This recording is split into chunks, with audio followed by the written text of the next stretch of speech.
Partagez vos observations avec Benoît Dutrisac par courriel. dutrisac@commercialcube.radio. Antoine Robitaille est avec nous. Lui, il fait du trouble ces temps-ci, là, tu sais. Clich-Riva, la ville de Montréal. Ça a été quoi le... Salut Antoine. Ça a été quoi la conversation hier avec la ville de Montréal? Ça ressemblait à quoi?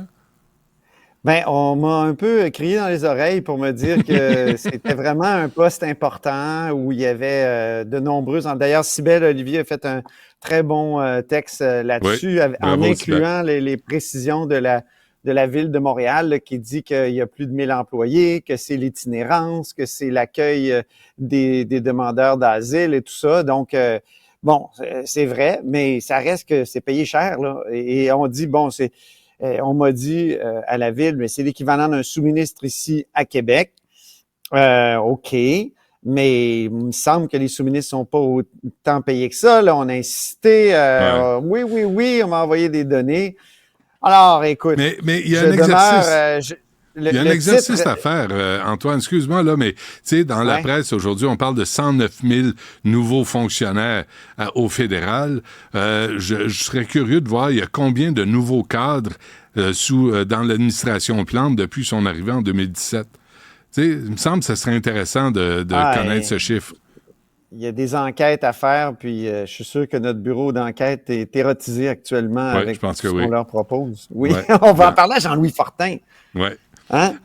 Oui, mais c'est vrai qu'il y aurait des chiffres à faire. Écoute, les fonctions publiques ont explosé partout, hein, même ici à Québec, où on avait un parti au gouvernement qui avait dit qu'il réduirait la taille de l'État. En même temps, tu sais, c'est un peu de notre faute à nous, les électeurs. On dit tout le temps qu'on veut plus de services de l'État, qu'on n'a jamais assez pour notre argent.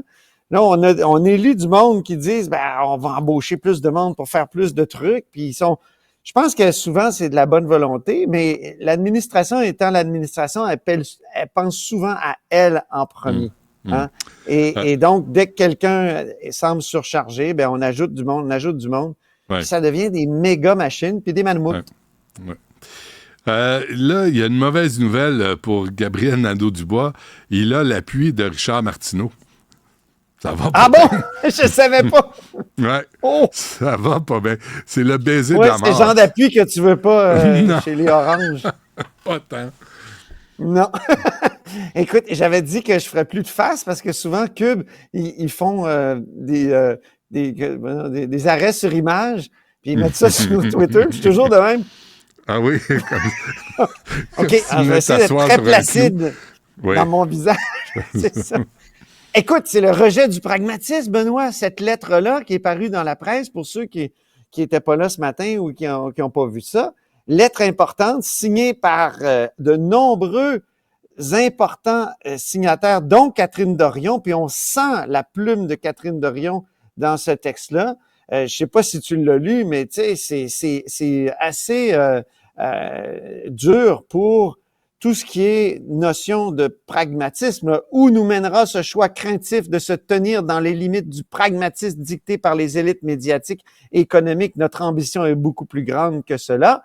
Hey, dans les signataires, Benoît, t'as l'ancien co-porte-parole André Frappier, t'as des candidates vedettes. Je pense à Myriam de Kakuna, tu sais, celle qui s'est impliquée là, pour les garderies. Christine Gilbert, qui est une femme qui enseigne ici en administration et qui est donc spécialiste notamment du Fonds des générations.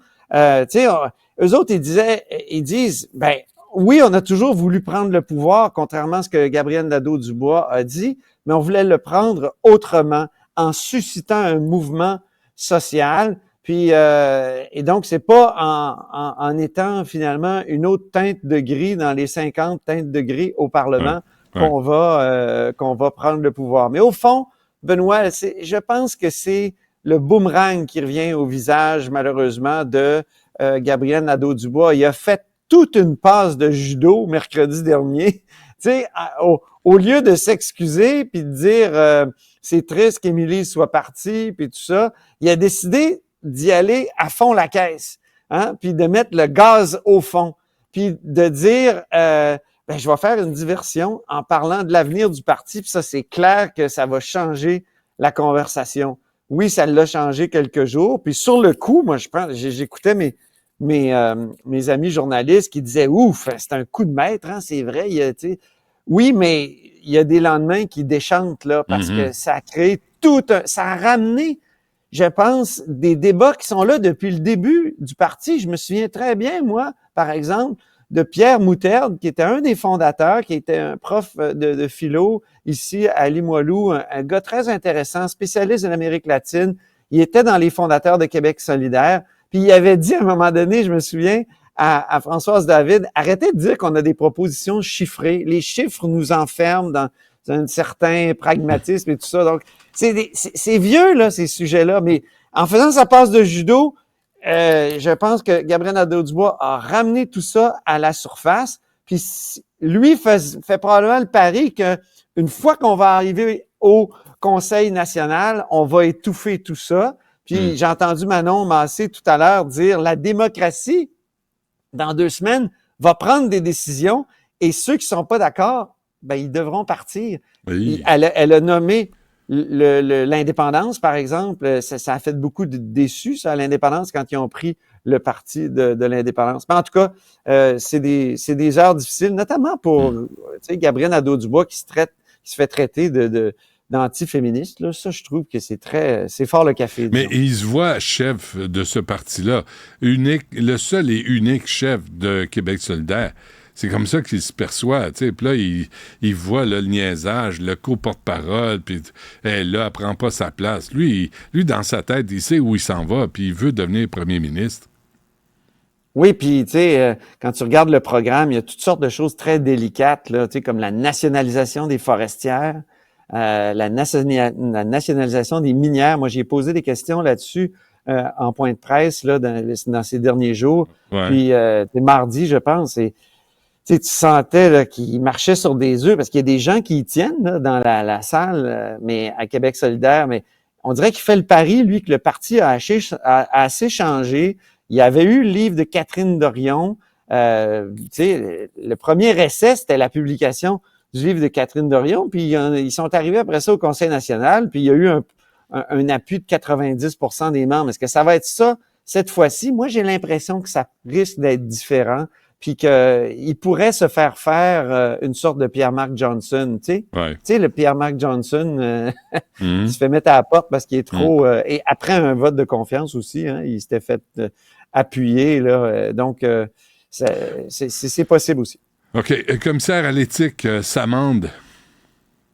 C'est incroyable, ça, Benoît. Tu te souviens de Claude Surprenant, qui était député de la coalition Avenir Québec. Il y avait une enquête du commissaire à l'éthique à l'époque qui avait conclu que, bon, il y avait des faits inquiétants, de la fraude et tout ça. Et il avait été blâmé par l'Assemblée nationale. Écoute, c'est pas rien être blâmé par l'Assemblée nationale, là. C'est tous les élus du peuple qui votent, qui disent « T'as mal fait ton travail, puis t'es quelqu'un de non éthique. » C'est grave. Or, là, depuis, il y a eu un procès pour une de ses attachées politiques, puis il s'avère qu'elle a été condamnée pour fraude, puis toute l'affaire, toute l'enquête du commissaire à l'éthique était basée sur son témoignage à elle. Or, le système judiciaire, lui, a dit, ben non, la fraudeuse, c'est elle. Alors là, il y a eu une espèce de rapport ad hoc qui a été demandé à un juge à la retraite, Mme Dominique Bélanger, qui a statué, qui a dit, ben là, il faut retirer le blâme de l'Assemblée nationale à l'encontre de Claude Surprenant. Bon, lui a été informé de ça tout à l'heure, là. Il est très heureux, mais il poursuit quand même l'Assemblée nationale. Il veut une compensation financière de 2 millions et c'est très compréhensible. Oui. Parfait. On se laisse là-dessus. Antoine, merci. On se laisse là-dessus, hein? Oui. On se parle demain. Ah, demain, certain. Salut. Salut.